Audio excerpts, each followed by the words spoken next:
my first impression of the play was that I liked the fact that there was a certain ambiguity to it, and that the audience by the end would have to decide exactly what they thought the true story was. I like the kind of puzzle element of it, and so the fact that obviously the show, you can understand what's going on, you can follow the story, but at the same time it leaves you asking questions, which I think is a real positive, good thing about the way it's been written.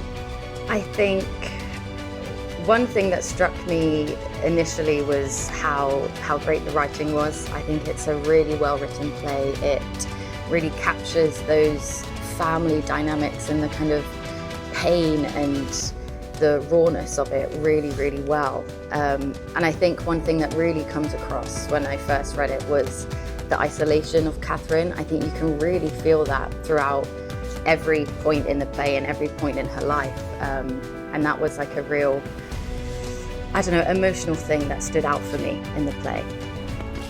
I really enjoyed it.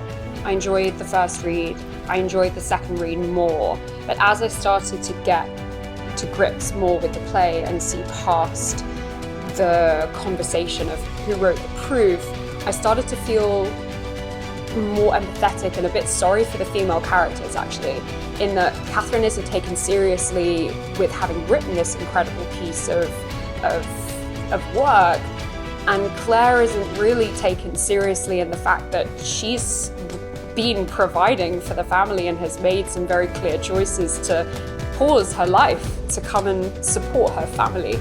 So yeah, I was really excited after having read the play and being offered the role to come in and start to explore that facet of the relationship and the characters as well.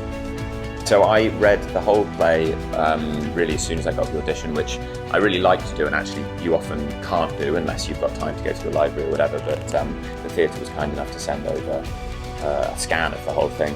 And my main impression was one of really quality dialogue and really quality character writing, and this is not at all in the way that it might sound, but in a slightly old-fashioned way. It's a way that plays often nowadays aren't written like that, or we often don't get an opportunity to perform plays like that anymore. So I found that really attractive. I think it's such a brilliant thing in an old-fashioned way. It's a classic thing. It's a bit Arthur Miller or something like that, but it's like the fundamentals of what makes good theatre is what makes me drawn to this play.